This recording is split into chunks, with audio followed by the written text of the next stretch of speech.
This is Friendly Fire. No, at some point I'm going to tap on the table. Don't tap on the table. Okay, welcome. This is actually Friendly Fire, Scott. Friendly Fire is now a podcast rather than whatever the heck it used to be on YouTube. Which version of Friendly Fire are you talking about? Exactly. It could have been debates, it could have been conversations, but now it is still conversations. It could have been me fucking Brendan up with the skull while he was trying to talk. Yeah, that was a long time ago. So yeah, now Friendly Fire is a podcast. If you didn't read that at the top there, I actually didn't read that. Yeah, no, it's not the important part. But anyway, let's move on. I'm Dylan here with Scott. And we're from Predictable Amusement, and we're going to be talking today about some early access stuff. So just this week gone, it was announced that the PlayerUnknown Battlegrounds is going to be releasing on the 12th of December and at a price of $30 US, which is the same as what it was on Steam when we purchased it. So that's good, at least. Depending on the exchange rate, it'll be about, well, I assume it'll have an Australian price. Yeah, I think it'll probably be about 40 or something Australian dollars. About that. So it's going to launch in the preview program, which is Xbox's like games that aren't done, basically. I'd say what they call on Steam, but I don't actually know. So. Well, on Steam, they're just called early access or something, aren't they? I think that's what they are. Possibly. But which is actually is an interesting thing because it's actually on Steam. It's been on Steam for almost a year. Yep. So I'm interested to find out why they put it on preview if it's not a... Well, I think the thing is that it's on Steam, but it's on Steam as early access. It's still not a full release game. I suppose it's been doing Fortnite. Yeah, and they're developing it. Yeah. So what I think is the difference there is that they know that it's not really enough to charge a full game's worth, so they're like, okay, we put it out as early access and then we can charge the $30. And I mean, the thing with Ark and how it worked is it was $30 initially, but then I think they released a very large expansion once the game was done, which gave you new maps and all sorts of things, which basically meant the old map's new to me. Yeah, that's true. But yeah, basically, if you wanted to continue playing it, you basically were forced into purchasing this. I think it was $40 or something, maybe $60. So then it brings it up to full price. So, and I don't know how often we're going to see that, but basically, I thought we may as well raise the discussion with the whole early access and preview program. Games nowadays seem to be trending more towards this. We're not so much seeing complete releases, and I've just got some little notes down here as to what sorts of games, and I've just put Rainbow Six Siege, Minecraft, NBA 2K, Ark Survival Evolved, and GTA Online. So these are some very different examples. Yes, but of the 5 games you've listed, only 2 of them were ever actually early access. Well, and even Minecraft was not an early access. It was a more traditional beta that just stayed in beta for... I don't know, I wasn't playing at that stage, but it was a long period of time. I mean, Rainbow Six Siege was released as a full game at the time and has been updated. It's not... I mean, it is a very different concept, and we're sort of seeing levels of... Yeah, and this is where I'm starting to think more so. I mean, we'll get into it later, but if you were to play a version of Rainbow Six Siege when it was first released compared to what it is today, forget even the new operators. The whole game is completely... It's been reworked. It plays a lot better than it used to when it was first released. And I mean, it's now, 2-3 years old? So, I mean, you look at the last Call of Duties or Battlefield over 3 years, they will have changed. I mean, it has changed. It's just interesting to see. It's probably more the way things are going. Yeah. I mean, well, COD's never going to do it because it's very much that. Yeah, and that's interesting. I think we'll touch on that a little bit later as to what that sort of will mean for the gaming industry as a whole. But yeah, the other examples there. So you're probably thinking like NBA 2K, they release a game every year, like, and they're very much the same. But if you look at a NBA 2K game back on the older generations, before really always online was a thing, they wouldn't have roster updates and all those things. And I'm basically taking from my knowledge from what Brendan has told me about 2K, but basically every time that they go to the drafts or whatever and do the selections, the rosters update in the game as to reflect what is happening in the real world. So to keep the players' stats quite accurate, so that you're not playing with Steph Curry when he's completely dominating if he's playing like trash over the last year. Like, they try to represent those sorts of things. And that's where I think, like, even updates like that, like, although that may not change the game in its fundamentals and the core of the game, it will still change the experience. Well, it'll change your team. It'll force you to adapt and evolve. Yeah. So, I mean, that's a little bit of a different one. That's more just about updates in general. But, I mean, we see that even with sports games now. So it's probably the same in FIFA and all those sorts of things as well. I'm just not... We don't follow them so well. So No. I'm not going to give an informed sort of thing about that. FIFA's great. I assume it is. I actually have never played it. Yeah, I mean, it sells lots of copies, so it must be decent. Well, is that soccer or is that FIFA? Well, I think it's FIFA. So, and then GTA Online, obviously, we have a love-hate relationship with GTA. Yes, I think we've very well documented that, actually. So, I mean, for everything we say about it, it has the model down pat and continues to... What, 5 years and counting? Yeah, and I mean, they make one game and that can last 5 years. I mean, they're doing something right, so... Problems it has notwithstanding. Yeah, so this poses the question... We've traditionally seen that like the preview program and early access has been for indie games, which is similar to Minecraft or Ark. But will we start to see a shift where we have more AAA titles that go into a preview program or something like that? I think we've sort of already touched on it in a way. I think you'll probably have your straight out your early access labeled as such. This is not a complete game, but I think you'll have more of your AAA titles move to something like a Rainbow Six style, where it is released as a full game, because AAA has always been full game. It's always been, this is, I mean, whether it is or not, Bethesda could learn a few points, a complete working, non-buggy game. It will be, I think, you can't sell a game at $100 with the tagline, early access. Yeah. You just will not sell it. Yeah. I don't care what it is. COD, Battlefield, Rainbow Six. But I think you will start to see more updates. I think from a developer standpoint, they're going to see like the success of Rainbow Six Siege has actually been its consistency. It's also actually not as expensive to make. Yeah. Like, it's not as expensive to maintain.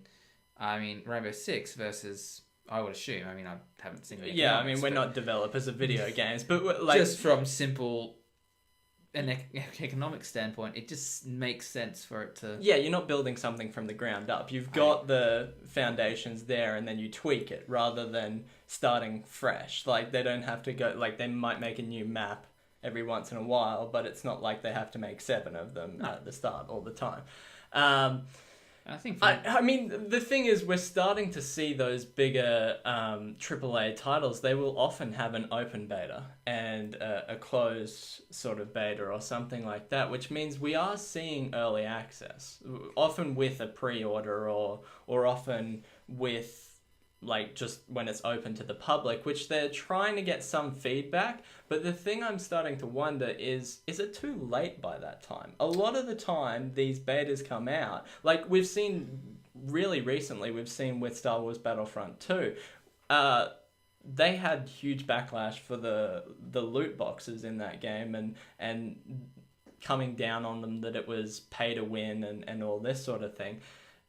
By that stage, is it too late? Like I've read articles just recently saying that they've gone through and they've changed the loot box system and that sort of thing. But I that's fine. But what if the core gameplay is not fun?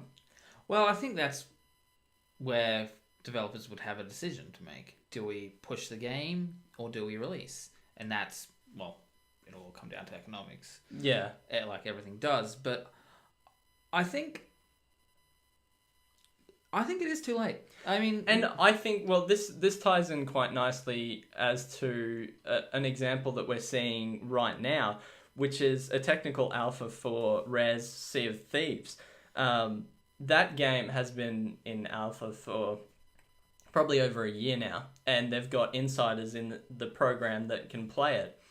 And they're constantly getting community feedback and sending out emails and saying, this is what we've changed, let us know what you think. And like the first time I ever played Sea of Thieves, and I don't want to say too much about it because I know they have quite strict policies about not streaming or recording the game. It's obviously a work in progress. But my first experience in the game was, I was a little bit worried because I was thinking, there's not a whole lot to do in this game. But I quickly realized that's because it's very early in the works. They've got little things in place like shops and things that were closed. Like you couldn't get into them and they didn't have any information about what it was, but you could see there was a building there and you were like, what's that for? And in more recent updates, we've seen those shops start to open and have shopkeepers in them with things, and like the world is constantly being added to.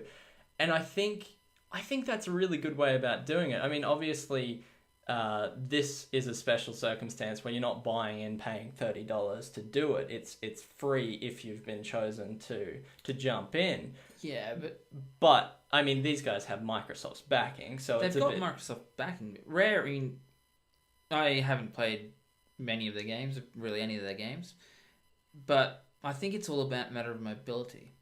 Like Rare seems like it's a smaller team. I mean, it probably didn't have the capital to release, build the whole game without the input. I mean, input is good, and it's bringing community together and making them involved in your project. But I imagine if Infinity Ward or Activision, someone like that was actually making that game, I don't think we would have seen it. I think because it would have had the capital, it would have steamrolled ahead with the concept. We would have got... Yeah, I mean, that's fine, and that's what always happens with an Activision game or something. Look at, I think, like, Destiny is Activision and Bungie. But, like, they've always built games like that, but that's where I'm saying, is this shift a good thing, where we're having so much input to a game that by the time that Sea of Thieves comes out, it's going to be something that the community is also a little bit proud of because they contributed to it with the developers. I suppose it all depends. I mean, I'm on the outside with this. I've seen you, or talk to you guys while you're playing, but I haven't actually played it myself. It could be good or bad depending on how you do it and how it becomes. Like, take for example, and we'll probably talk about it later, is No Man's Sky. Yeah. Assume for a moment that, a year before it released, they started doing this. Mm-hmm. Everyone, if they brought out the technical alpha, however, played, and then they got all the feedback and then released the game as it were, you would probably lose faith in the whole process. I think But see, I think the thing with that, and like you said, we'll touch on it later, but I think the thing with that is if they have released... See, people bought into that game based on marketing. And what they thought they were getting was completely different to what they actually got. If they had have said, this is what we're working towards, this is currently in early access, can you guys test it and help us? Community would have been able to say, we hate this, we like this, can you improve on this? And there would have been, rather than releasing it at $60 or 100 Australian dollars and dropping something that people just didn't like, then I mean, I don't know. I think it's just like give and take with developers and a matter of trust, as I was trying to say. Yeah. I mean, once you lose that, you won't. Well, you probably never get it back. I mean, what Rare is trying to do, and what it seems to be doing, is building trust and building the community base. And if you can get the community behind your game, get it to feel involved in the process, then that will, give your game longevity, hopefully. I mean, Minecraft is probably the perfect example of that. Yeah, Minecraft is a great example. Another example I've just put down here is Fortnite from Epic Games, and it's just knocking it out of the park at the moment with sales and everything. And I mean, obviously part of that comes to the fact that the Battle Royale came out at a perfect time before PUBG came out on console. I imagine it would have been a different story. And also the fact that it's free. The Battle Royale is free. It's a really interesting concept. Is that going to be permanent, the free? So yeah, what is actually happening at the moment is when Kristan and I first, and I think maybe you as well, first purchased the game, it was like a Founders Edition is what they called it, which is their way of saying early access or preview program, which we didn't realise. No. We sort of realised, it's a $60 game, that's just a reduced game for us, because for us it's normally $100 to purchase a game, not $60. And so we bought it, and it felt like a complete game. It did. It got in, and you probably didn't play it as much as we did. Play a lot of it, but it was a complete game, and it was just the PvE side. There was no Battle Royale. And then later on, they announced that they were doing Battle Royale, obviously because of the success that Battlegrounds had, and they probably had something in the works that they wanted to do PvP. Maybe not Battle Royale, but they maybe wanted to do something else beforehand anyway. So Battle Royale comes out, and it's free to play. And what they've said is that next year, I'm not sure what date it is, but the whole game will go free to play. So the PvE side of things as well, because I think from what it looks like, their structure is set up on microtransactions. Which is interesting, because it's essentially the opposite of early access. Yeah. In which you've paid for the privilege of playing it early. Yeah. Had I known that at the beginning, I would not have bought it. Same here. And I mean, that probably would have only taken a little bit of research. I'm not sure if I'm not sure if the company was transparent and they said from the start, look, you can purchase the Founders or you can wait till next year. I mean, they probably did. We just didn't look into it, because when it comes to games, we're often very quick to buy them. Sometimes too quick to buy them. But yeah, it's just a really interesting concept. And obviously, like, Founders get other special little perks, like, I don't know, different camos and whatnot on certain things. And that's what they're doing with Battle Royale as well. But yeah, it's just, like you say, it's completely the opposite, but it's just something different and refreshing. And I mean, there's a lot of people that get upset about loot boxes and all that sort of thing, which, I mean, it doesn't have loot boxes. It sort of does with the llamas that you can purchase with V-Bucks and that sort of thing. Not at this stage, no. But I'm not sure if they probably will have loot boxes in the Battle Royale. As long as they're cosmetic, I have no issue with loot boxes. See, that is what PlayerUnknown Battlegrounds has done brilliantly. Yep. And what a lot of games even Siege hit the mark. Missed the mark on. I mean, Siege is fine because it's all cosmetic, but Siege doesn't have a traditional upgrade, system like most shooters or pretty much every other shooter. Yeah. So everything is transparent. Everything's there. You don't unlock anything later. It's just a matter of whether you can afford all the attachments. Yeah, exactly. Or the attachments you want. Which is, like, minimal in the scheme of things. So not much. Yeah. So, I mean, I don't think anybody's going to complain about Fortnite having microtransactions when it's a free-to-play game next year. No, but As long I as think- it's not pay to win, which I don't think it's going down. well, that road. nothing. Even if you looked at the llamas, they don't do that much. I mean, a gun's a gun unless you. Yeah, it's all just schematics and that sort of thing for PvE. That doesn't matter. I mean, I like the whole concept, PUBG, Fortnite, you know, of just getting what you're given and that is it. Yeah, Is- everyone's on a even playing field. It doesn't matter if someone's played the game for 100 hours. Like, the thing is, they're going to know more about the game. Like, if you play against someone and you're playing Battlegrounds or Fortnite, you're doing the Battle Royale sort of thing, someone's going to have the advantage because they know this is where, like, specific things are on the map. They've got map knowledge, they've got more knowledge about the game. But as for straight up, like, performance, who has a gun or something, it just comes down to RNG. Who's better? Yep. Or who's better with a throwing? Yeah, exactly. So yeah, it's interesting, and I think Siege has always done that quite well as well, also because there's no real advantage. It's a non-traditional way of balancing a game, really. I mean, go back 5 years, look at COD, look at Battlefield. They were constantly updated. Yeah, Sure, but there was always, this gun is broken, this needs to be nerfed, this doesn't.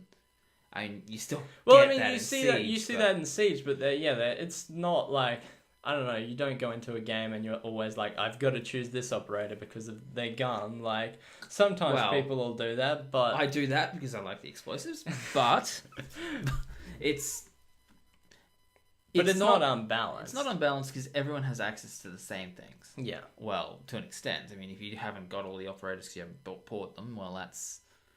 But it's still not going to, like, if you're going recruit, you're still not at so much of a disadvantage that you can't do anything. Well, you are when they shoot you in the face. I mean, that does happen. Well, you can shoot them in the face as well, so... Yes, but then you get banned. Sort of. I don't know. I've not done that. Yes. So more back to my point about, like, should these AAA sort of games and that, should they go into this early access preview program sort of thing? Let's take a look at a few examples of games that possibly could have benefited, and these are just off to the top of my head. Ubisoft's original Watch Dogs. Watch Dogs 2 was apparently pretty good, but we didn't really play a whole lot of it, so we'd lost interest after the first one. EA's Mass Effect Andromeda was quite a flop at the start of the year. I'm sure it still sold reasonably well, but in comparison to the rest of the Mass Effect series, I'm sure. Yeah, but it was a standalone. It was supposed to be another trilogy, and now it's not. It's not. Bungie's original Destiny, which, I mean, interesting enough because similar to some of the things we're saying, like, it came out with expansion passes, which made the game better, supposedly. But not in the same way that these other games that just provide that sort of thing. Like, it was an additional fee. Yeah, and that's... Which, I mean, we have that with a season pass with Siege, but everything that you purchase with a season pass can be purchased with in-game currency. Yes, and that is the thing. But the expansion, I think the expansion model, it can be great. It can be very good.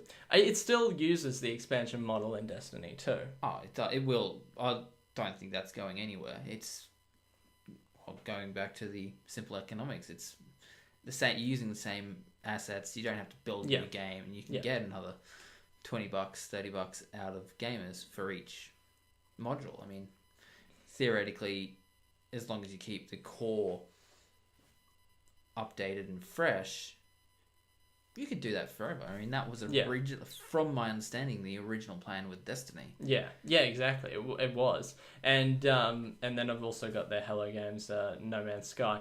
So I just think, like, a couple of points on this.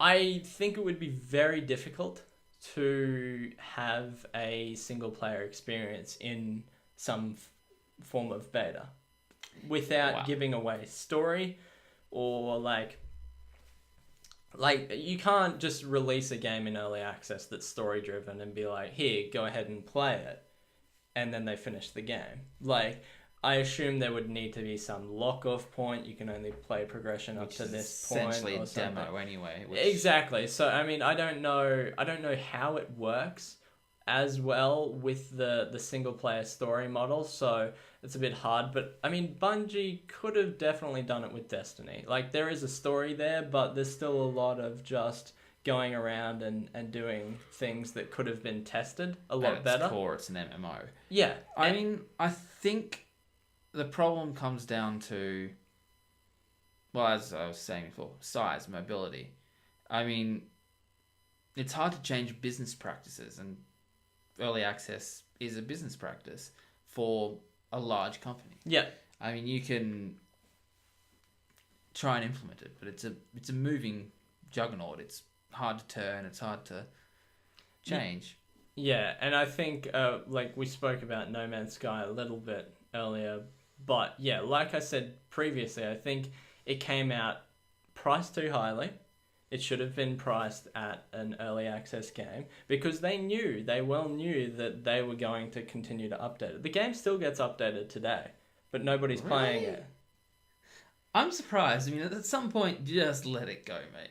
The 3 people who are playing it still probably don't care. I mean, they added some cool stuff. They finally added, like, being able to build your own base and doing that sort of thing, which, I mean, would have thought would have been in the game from the start. Like, this is Minecraft. But, I mean, the game didn't have to die in the way that it did if they had have released it as early access and built on it. All they had to do was follow the Minecraft model. And that game could have been very, very popular today. It could have been what it seemed like it was going to be and be a PlayStation seller. Like, it could have sold more units, but I think it actually turned a lot of people off. So, I don't know. I think that was a combination of things. I think that was Sony throwing money at them that also pressured them into, we've got to build this full game as quick as we can and push it out. It was the marketing that was completely wrong, that had people very confused. Like, it was just a lot of things with that game. It was not just one thing, but I do genuinely believe that early access would have helped. Yes, but then you hit the nail right on the head with why they didn't do it. Yeah. Was Sony. Yeah. Pressure.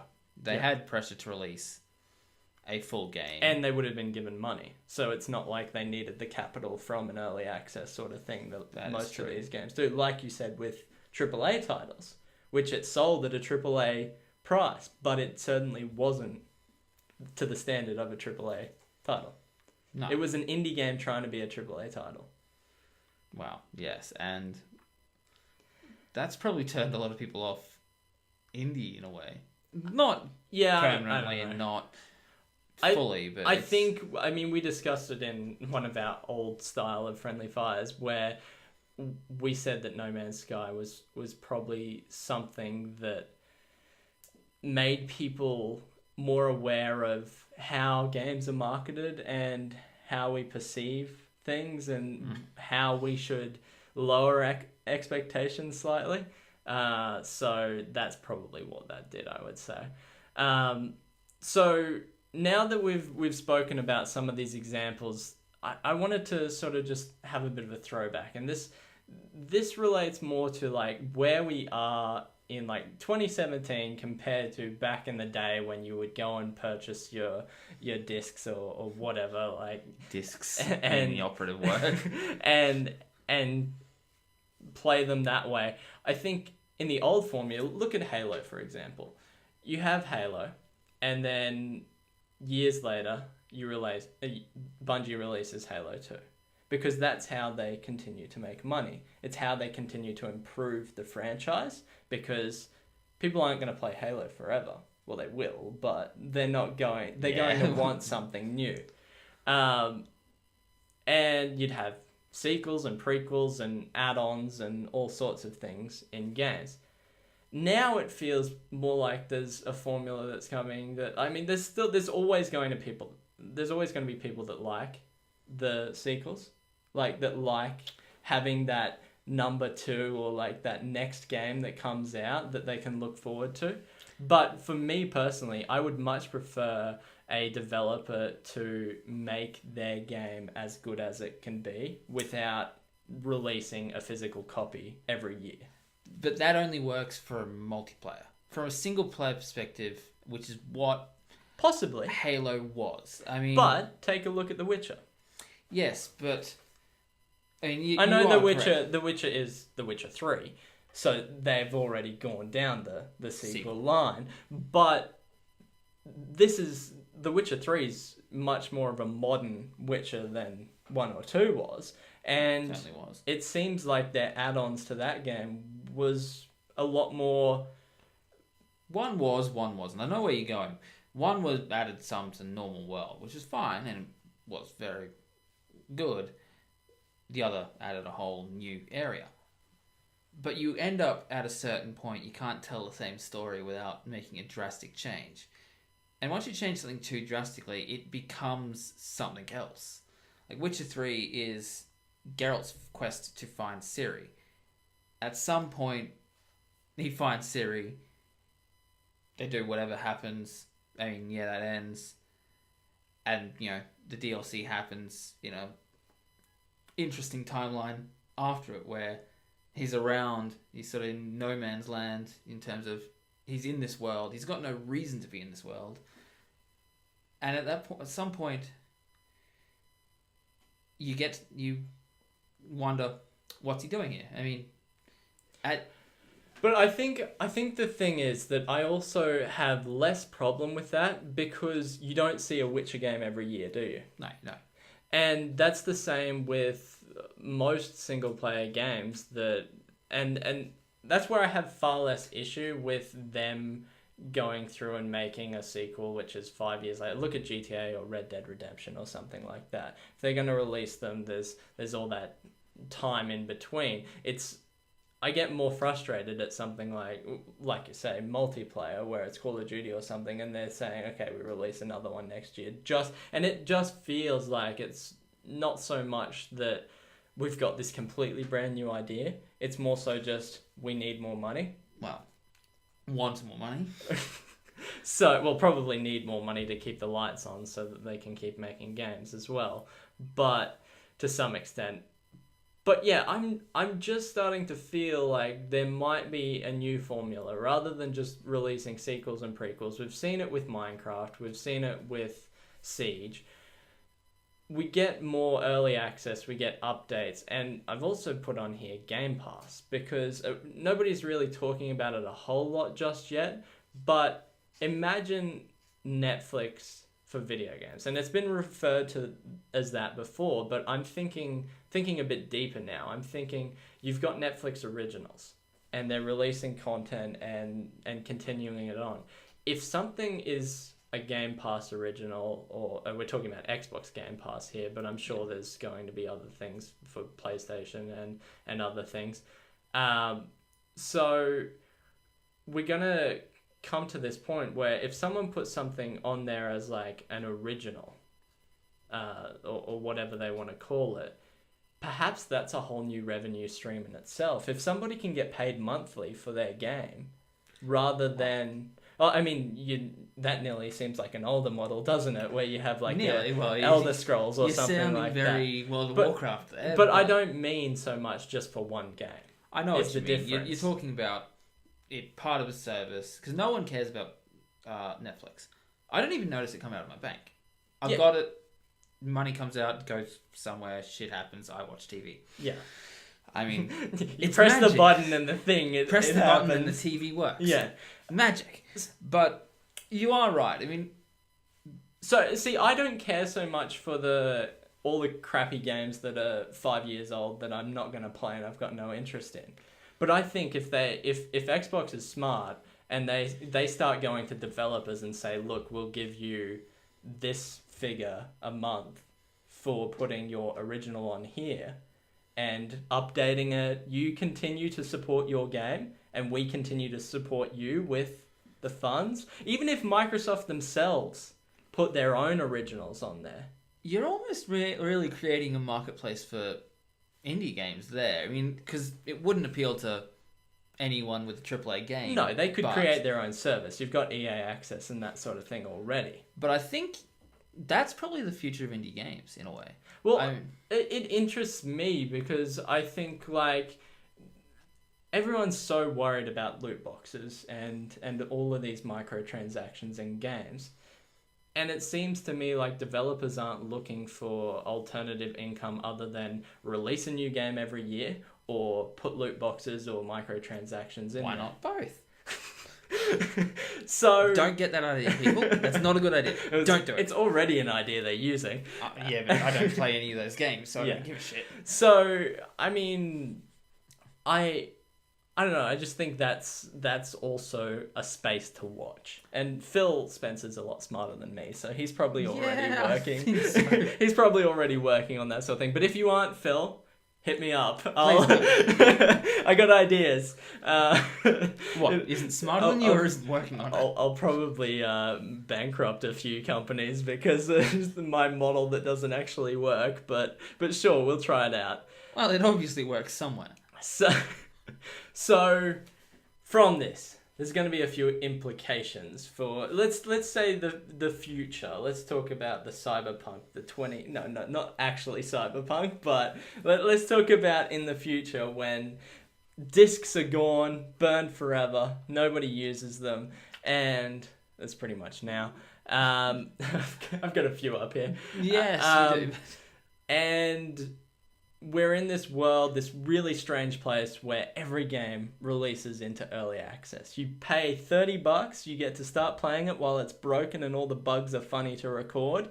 And then at the end of it, you pay another $30 for full access. Do you want to do that, though? Is the ultimate question is, we get sick of games. This is true. Case in point, I'm looking at your games thing.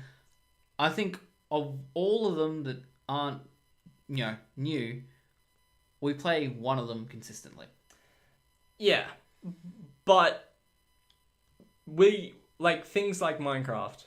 Oh, hey, you don't have that on disc. I can't exactly look at it. But yeah, I don't know. I think the discs that are up here, and for those listening, because this is a podcast, and for those I can show you if you're watching on YouTube. So these are the discs I have. I have plenty more games than this, but this is what I have. Where is it? There. Get a good look. Okay, so of these games, most of them are single-player games, other than Halo and Siege. Which you can argue Halo is a single-player game. Yeah, I mean, it has single-player elements. So I think that's sort of where it's like, well, we've kind of established that single-player games aren't going to do the preview thing. Just most scenarios they're not going to, because it doesn't really work. But in a multiplayer sense and an indie sense, then this may possibly happen one day. And we'll talk about whether I want to or not when it comes down to implications for gamers, Scott. But let's just start.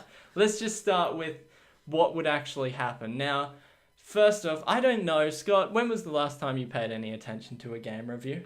I actually stopped paying attention to any reviews, really, because I'll make up my own mind. I mean, I do, keep a casual idea of, ear out for things, and it's impossible to avoid them. Facebook, Twitter. I have Game Informer magazines. I've got a few of them. And they have reviews in there. See, I think the last time I actually cared was the last time I actually bought one of those magazines. They have reviews in the back of them.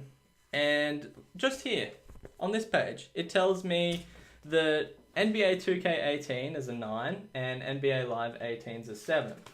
I couldn't care less, and not because of the game. I don't care about the score. I'll play a game and I'll find out whether I like it or not. Or I'll look at some footage of it on YouTube or something, and I'll work out whether that's something that I would be interested in. So, game reviews feel a little bit dated to me. anyway. Like, something can review as a 7 and I still think it's fantastic. A lot of the times they are right. If something's crap, it's reviewed poorly. If something's have a lot good, of it's experience, reviewed is the well. But we're not going to if we live in this ideological world, Fantasy world of yours. yeah, games aren't going to really be done at any stage. Like, sure, you get your $30 when you jump in and $30 once it's complete. But even once it's complete, from what we've seen, I'm sure Ark still gets updates all the time. I think I know where you're going with this. You're going to ask about how do you review that? Yeah. Is a review ever complete then? Yeah. Should it be Well, updated? even now, if I went onto IGN or if I went onto any of the game reviewing platforms and I looked up Rainbow Six Siege, I can guarantee you that does not have a review score for each season. It doesn't have a review score for how the game plays and handles compared to when it was first released, which was janky as crap. Yes, it was. So I'm just thinking that it feels a little bit unfair to these games that are constantly updating. I think short answer is yes, and I think it is something we will see. You think we'll see reviewers start to update their reviews? I think as more games move into this model, they will have to keep up with it. It's rising tide.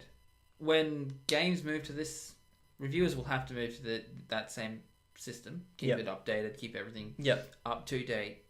See, because I would be sure that IGN or anyone, I've got no favoritism to IGN. It's just the first one that comes to my head. It's easy to say. I've got Game Informer here as well. We can say Game Informer.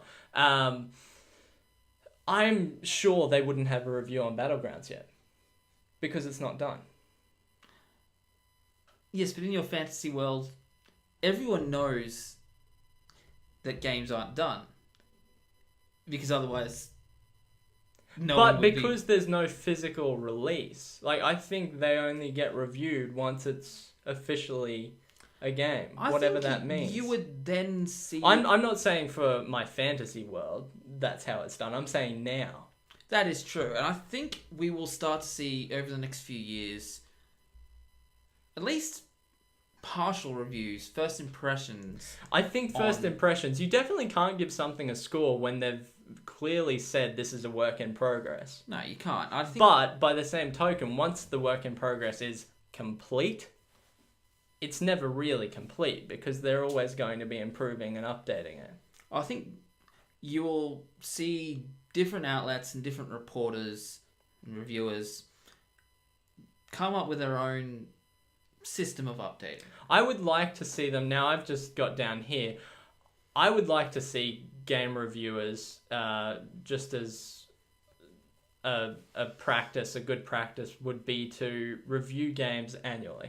See if anything has changed. So that's still going to change a lot of them. I mean, look at Siege. It still will. You got 4 seasons a year. I mean, and there's plenty that, like, For Honor and all that would have had the same sort of thing.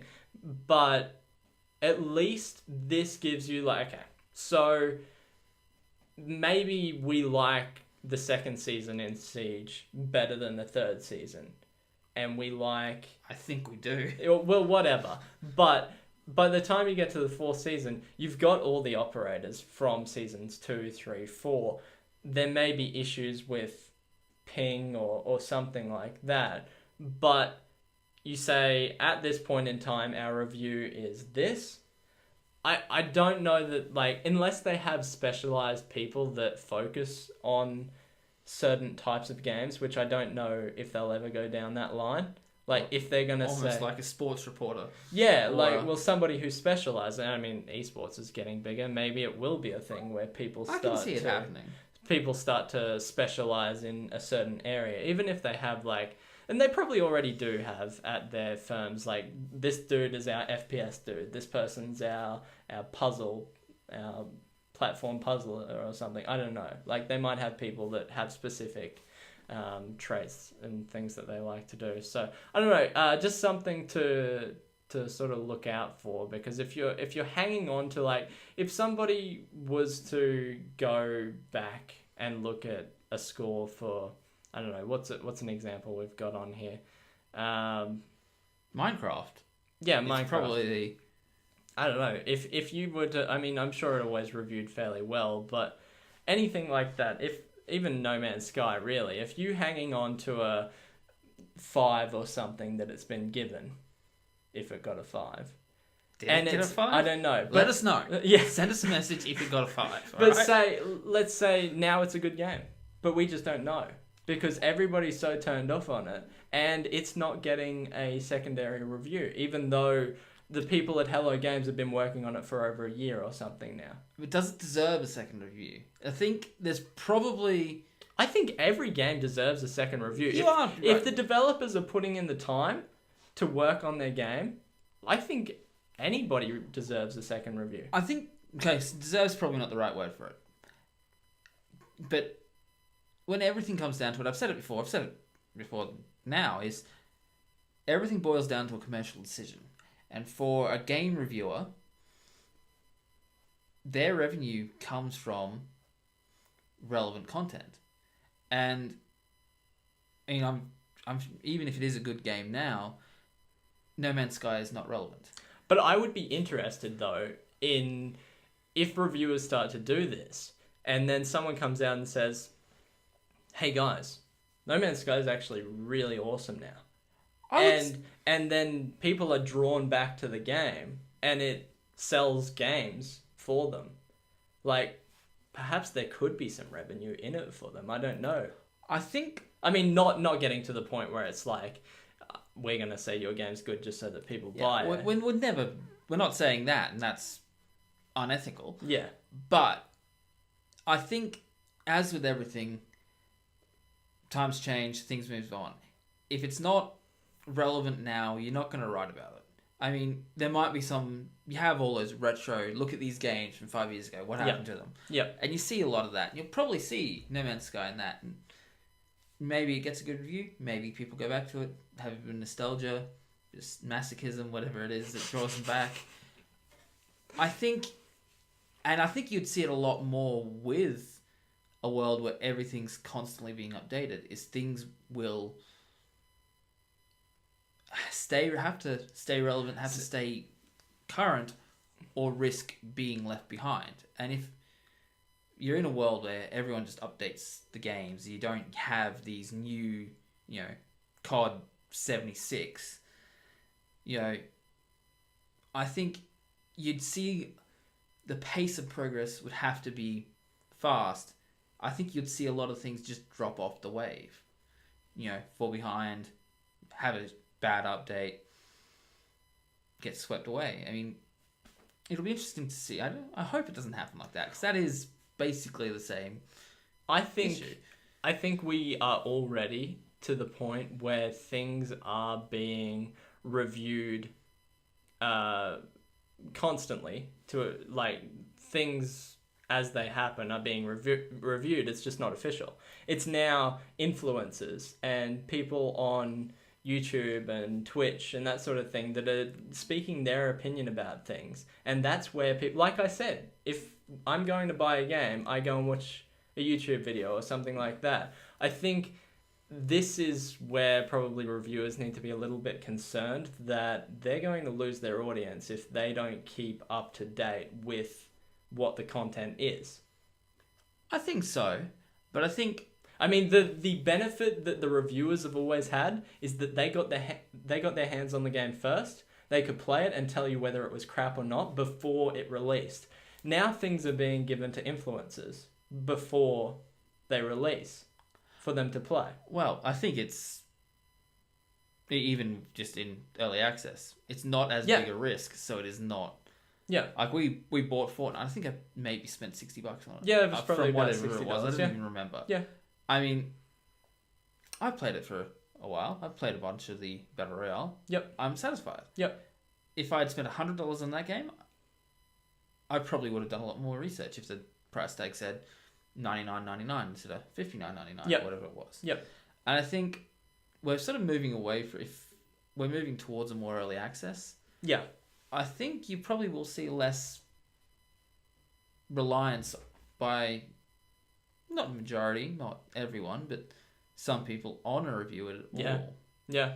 So I look out reviewers, IGN, Game Informer, all you guys. You're the only two I know, so There's you more. guys. There's more reviewers out there, but just look out, because people are gonna stop looking your way if you don't have anything important to say.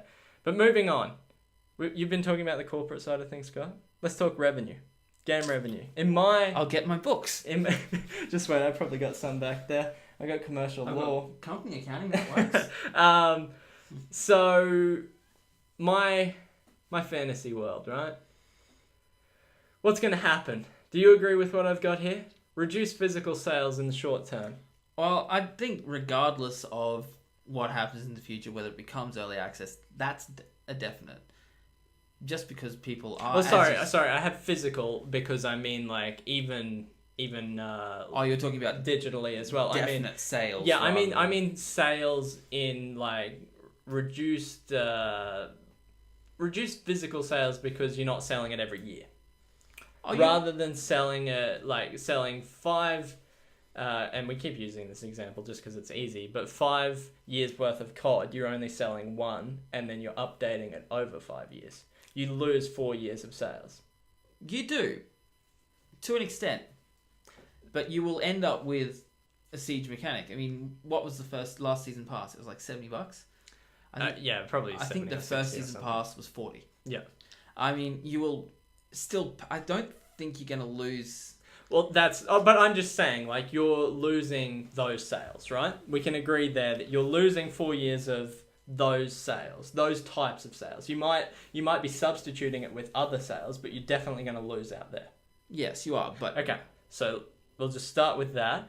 But then some of the benefits. I've got avatars and all sorts of things on my Xbox. I know, it's just really throwing me off. I need to turn this off. Give me Screw 1 you, second. Elliott. Okay, that's going to make fancy. things a little bit easier. Okay, so yeah, we can agree that you're going to lose out on sales there, but we're probably going to pick it up somewhere else. So this is probably a little bit of an obscure one, but I've put in here that an implication for game revenue.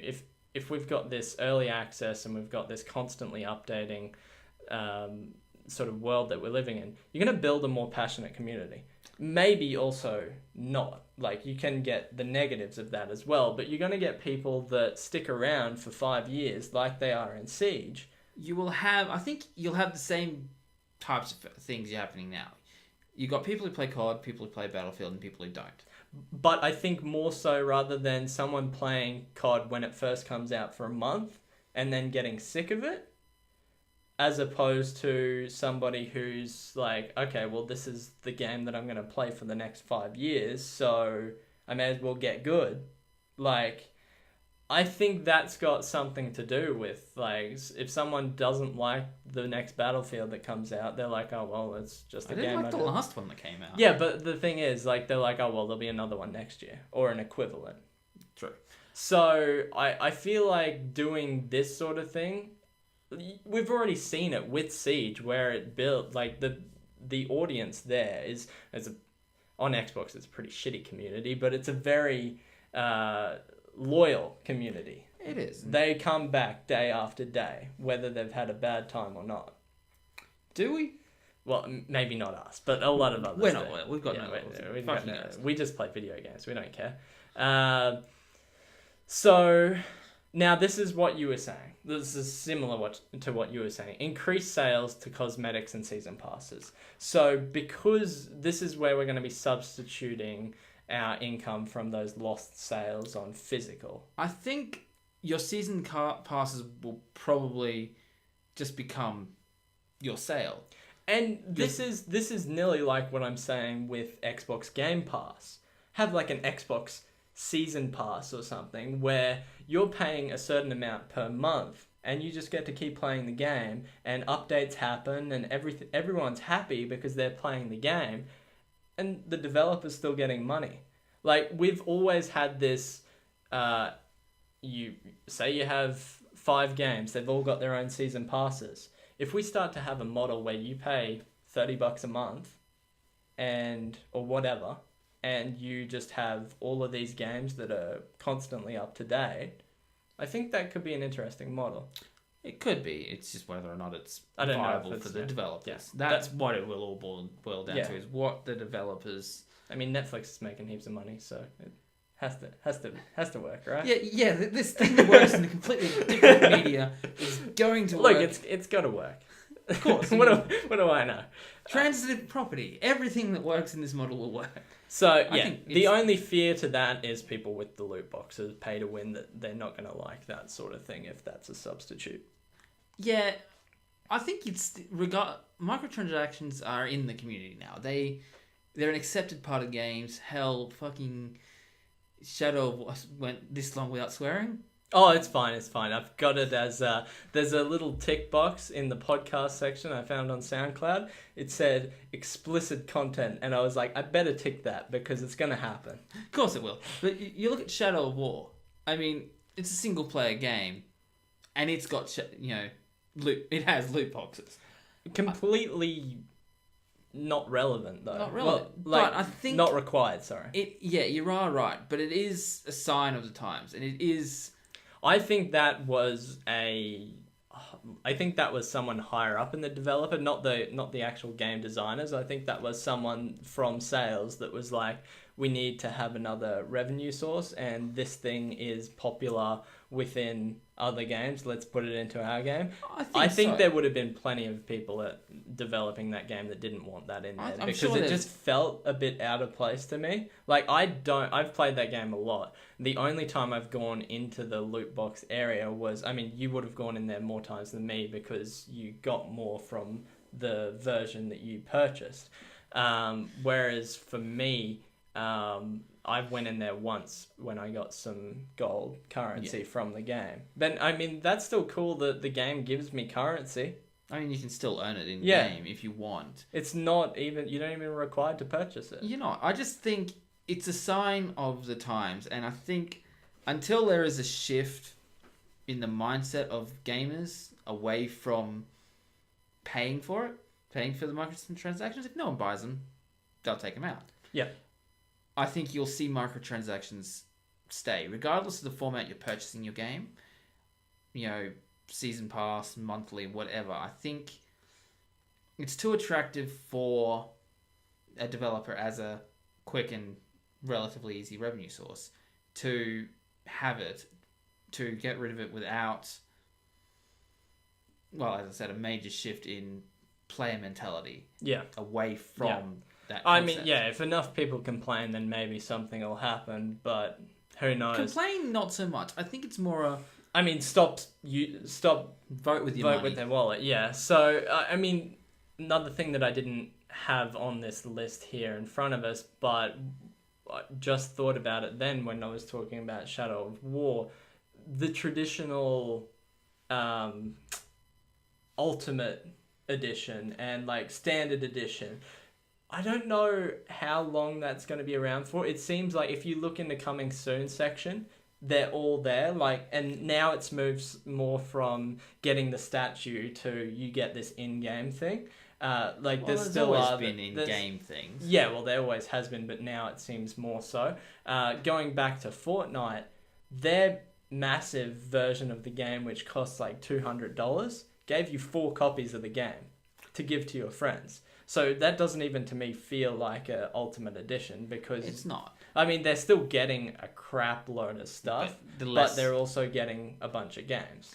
Yeah, I think we will eventually see that. I would like to see them, if they want to continue it, do it so that I don't feel like I'm getting ripped off. Because Shadow of War was a game that I was really looking forward to for a long time, and you know that. And I purchased the Standard Edition because I've bought like Ultimate Editions or Gold Editions of things before, like For Honor and Wildlands, and I mean I've got no problem with spending that money if it's something that I want, but I've just never felt like that I've truly got the value out of it. You see, yeah, And if we do move to this model of early access and season passes, give me 2 years of worth of content if I'm spending $200 on it or something. Integrate those season passes, which I think is things that have been done before. It has, and I mean, I think the current version of Rainbow Six Siege, if you buy it digitally, or you get your year 1 content and your year 2 content. Yeah. I mean, the only reason I bought the Ultimate Edition was because I wanted the season pass, and I knew I wanted it. And that's fine. I have no problem with that. I just think, like, maybe while we're looking through how the business model is, maybe that's something that could be tweaked a little bit. Don't charge another $10 for nothing. I think, well, that's the same as microtransactions. As long as people are still buying it, they'll still have it. Yep. I mean, I know from personally, I used to buy them all the time. I mean, I probably bought more gold editions than you have. And I'm not doing it anymore. Like, I haven't even bought Assassin's Creed, and I love Assassin's Creed. I'm going to buy the standard edition. If I want a season pass, I'll buy the season pass. I mean, Shadow of War, as I said, I knew I wanted it at the start, so I bought it at the start. Yeah. But I think that's where developers need to be very transparent about what you're actually getting, because a lot of the time they're like, and you get season pass, and you're like, okay, what is that? Where Shadow of War was pretty good about that. Like, they did at least say what was included in the season pass, and we had experience with Shadow of Mordor, which we knew that the season pass content was good. Yeah. But there are things where it's like, you get a season pass, and it's like, what the hell does that mean? Battlefront was case in point. Yes. I mean, we both bought that season pass day one. Yep. I mean, I think we probably would have bought the gold edition had we actively looked for it. But we didn't know what the season pass was. Looking back on it, I still don't actually know what the season pass was. Yeah, me either. I think there was the new maps and that sort of thing. Where we're so now familiar with Siege and how it works, it's like, yeah, you have the maps for free. It's like, that's just part of the update. That's just, like, continued support to the game. And that's just, I mean, that's a whole different debate where you go down the line of locking players out because they don't own certain maps and reducing your matchmaking abilities. But yeah, we don't need to get into that. The other point I've got here is longer brand life increases merchandise sales. So I've just got a couple of examples, like Minecraft. The amount of Minecraft toys and books and apparel. I was in fucking Coles yesterday, and there was Minecraft toys. Minecraft minis. Minecraft. I'm just like, Minecraft is everywhere. Yeah, and I mean, Rainbow Six Siege is now, like, they've got shirts and that sort of thing. I did but not know that. They've also got these chibis, which are like, have you ever seen, like, on your gun how you can put the little chib? They've got actual, like, little, they're like pop figurines nearly, for the operators in the game that people are going nuts about and buying like crazy. This is just because the community is so strong. Like, once you have that brand, you can sell it in whatever form you like. I mean, some would say that Tom Clancy's Rainbow Six Siege was probably selling as a book before the game a long time. I don't think... I think there is Rainbow Six books, but I don't think... Probably not Siege. Not Siege. I think there's probably 3 books, and I mean, I have no history with Tom The Clancy books probably aren't selling so much from the game. Well, I think, well, given that he's dead and probably had nothing to do with Rainbow Six Siege. But, I mean, if they wanted to make some sort of books or something, they wanted to do something, I'm sure they would sell. Well, they already do. I mean, with a lot of games. Assassin's Creed is another one of those. And even if they're just doing, like, the illustrations and things, those things sell like crazy. People love collectors stuff and all that sort of thing. So I think rather than having something that is, I mean, of course you could easily argue that Call of Duty might have apparel and that sort of thing that sells, and Call of Duty's got a big name because it's been around for a long time, but people aren't going to be attached to one Call of Duty. Well, they probably are going to be attached to one Call of Duty, but like, it's not like someone's going to be like, oh, Infinite Warfare, I've got all the Infinite Warfare stuff. Or, like, I've got all the Modern Warfare 3 stuff. Like, it's, when you say, I've got the Siege stuff, it's Siege. When I've got Minecraft stuff, it's Minecraft. It's just the brand is more iconic, I think. Well, I think COD as a brand is more iconic. It's just, its individual titles have been lost in the sea of COD that Yeah. has come out over the last 10 years. Yeah, so I think you've got nearly a stronger brand existence if you work on a title for longer and if you're supporting it constantly. Like, nobody's buying No Man's Sky stuff. I'm going to go up and buy No Man's Sky stuff. No, I'm not. Do it. I dare you. Okay, so the most important thing and the last thing that we're going to go on, we've probably been going on for rambling for a little too long now. We'll probably try to keep these podcasts to about an hour if we can, but we'll see what happens. This is our first one. We're a bit excited at the gate, talking a lot. So implications for gamers then. In my ideal world, my fantasy world, I don't know if it's even my ideal world anymore, but I think it's interesting. We've soured you on it It's over interesting. the course of the last however long it has been. I'll be interested to see the comments on these podcasts. Shut the fuck up. You're wrong. Wrong. Look, it's just something I came up with. Probably not me, really. It was the game developers that came up with it. Implications for gamers. So, cheaper initial investment in some circumstances. Yeah, it depends on obviously who's releasing it, whether they're transparent in releasing it. You know, the information, if it's Fortnite, is this early access, is it not? I mean, I think your AAAs will still be an expensive early access regardless of what the price is. Mm-hmm. But I do agree that would be... Yeah, well, I think the thing is, like, I'm not a big fan of Ark. And, like, I played it... Really? I played it a little bit. I spent $30 on it, and then I could walk away after playing it and be like, it's not for me. But I didn't spend $100 on it. That is true. Which I like that. I think that, like... I hope that is the way it goes. And I mean, it's nearly like... It's like an extended demo, really. It's like you get to play the game, but they also get a little bit of capital. Like, so they can improve the game.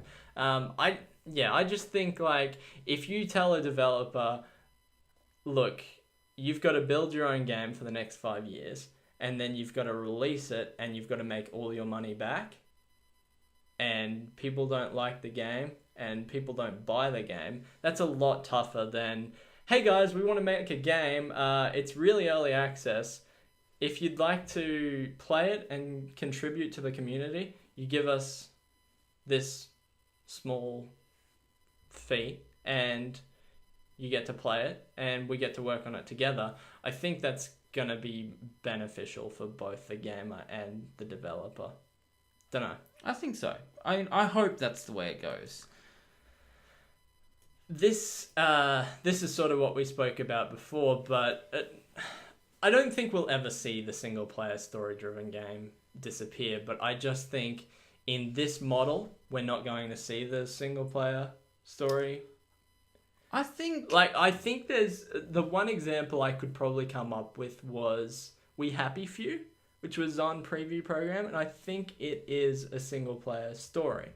I don't know. I'd have to ask Kristan as to how that actually worked, but it's possible. I'm sure it's possible, but I just don't think that we're going to see as many as Well, we're already not seeing as many. I mean, look at the great games that came out recently. I mean, yeah, this year we've had actually quite a few single-player ones. But most of the big games, most of the games everyone's been excited about have been multiplayer. You know... Well, Destiny 2 has gone nuts, and, like, we've seen just recently in the last few weeks, Visceral shut down, which was making a single-player Star Wars game. Did it shut down? That EA shut it down, yeah. So it what was... What was it making? Did we know, or is... Sorry, it was originally making 1313. Oh, it was that. And I don't know if that's the one that it was making, but there was something that it seemed quite limited. And their statement basically came out and said that they decided that in the current climate that making a single-player story-driven game wasn't really the path they wanted to take anymore. So it seems like they want to make something, but it seems like they might be going more of a Destiny MMO. They want the multiplayer experience. possibly not what Battlefront is, where Battlefront's a single player and a multiplayer like that, but more of a Destiny. Like I can imagine a Destiny styled Star Wars an MMO Star Wars. One can argue that is the Old Republic. Yeah. Like it or loathe it. Yeah. But I would really like to see, a canon Star Wars MMO-ish. I mean, Destiny, so it's not a full MMO. It's not a proper MMO, and I did like the overall idea of Destiny. It was I thought it was brilliant. Executed. That's the one. I think the thing about Destiny for us was it just got old very quickly. It was very repetitive, and I mean that might be what an MMO is to some people, but I think it could have been done better. I mean, you can still keep it fresh. Yeah. If you've got an interesting idea, I don't know if you ever played it, The Secret World. No. That had an interesting premise. I didn't play it for long. It did get a bit grindy, but it was different, and it was the way it worked. It just made people. It all seemed fresh again after WoW and COD. Not COD. I'm saying COD now for everything, but the Old Republic. Yeah. We've spoken about this a lot as well, but I seem to think, and just in my personal opinion, that we would have better developed games if they were in early access, they were released earlier, the community had their feedback, and that's the next point as well, is quicker feedback to developers, rather than someone releasing that game and then them just being told it's crap and they need to change it. Look at Mass Effect Andromeda. It's one of the biggest probably examples this year where it was released and then people just had backlash. The animations for the face were all wrong. They didn't work properly. People just did not enjoy that game. If there was any way for them to show off the game earlier and get that feedback earlier, they may have been able to avoid that, but they couldn't. They just released it as a AAA title at a AAA cost and probably lost out on a lot of money for it. Well, they did shut down a trilogy, so yeah, obviously it wasn't all. And I think also the developer group, because obviously it's just a small group within EA, has now been put onto some other project or something. So yeah, I think that probably about wraps it up. Have you got anything else that you think would be an implication for gamers? There's probably other things, but those were what I came up with quickly and what I There's thought. plenty of other things, but I think we've probably covered the main points, and this is a topic that will develop and evolve as gaming develops and evolves. Yeah, exactly. So when we're 2 years down the track and everything's in early access, come back here and I'll be like, I told you so. I told you so. My ideal world that's happening. So this is our first podcast of Friendly Fire. We've done this before, but in different formats. Now we're going to try and do this weekly, if that's possible. And it should be released on YouTube, SoundCloud, iTunes, and Stitches. What's Stitches? It's another podcasting platform that you can use. I'm on it. I'm just not entirely sure what it is. Yeah, I don't really know what it is either, but I'm told I should put things on there. If you want to follow us, we are on Facebook, Instagram, and Twitter, so feel free to follow us, drop some likes on some stuff, and yeah, all that usual, stuff that people say at the end of podcasts. But until next time, we'll catch you later. Catch you later.